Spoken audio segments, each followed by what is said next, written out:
Hi guys, in this video I'm going to go through types of number, and the two types of number I'm going to go through in this video is integers and non-integers. So the first thing we're going to look at is what is an integer. Now an integer is just another word for a whole number,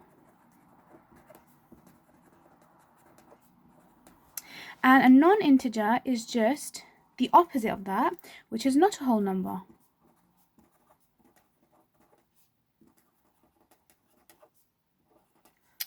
So when we look at integers and non-integers, it's a very simple kind of part in maths, and they're just keywords. That's all we need to know.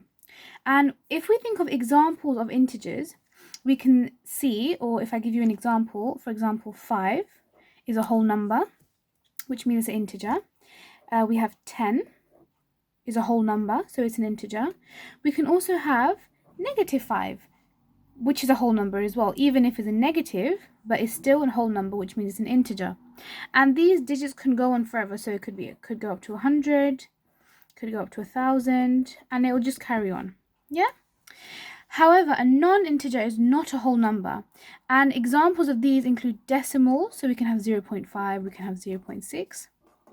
We can also have recurring decimals, which would just be 0.6 recurring or 0.5 recurring.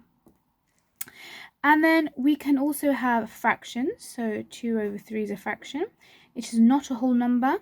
It's 2/3. It's not equal to 1, because 1 is a whole number. We can also have surds. Now, in another video, I will explain what surds actually are.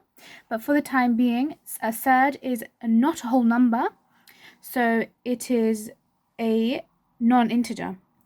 And we can also look at mathematical terms, for example, pi, which is not a whole number because pi is equal to 3.14 and then carries on like that. And this is decimal. So just to recap, an integer and a non-integer, these are just keywords that we need to know in GCSE maths. And an integer is a whole number, and any whole number, for example 5, 10, -5, 100, 1,000, this will go up to millions.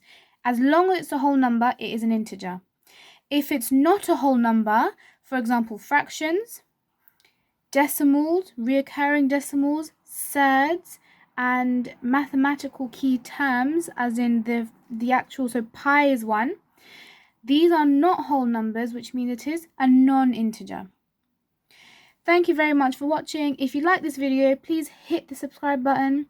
Thank you very much for watching.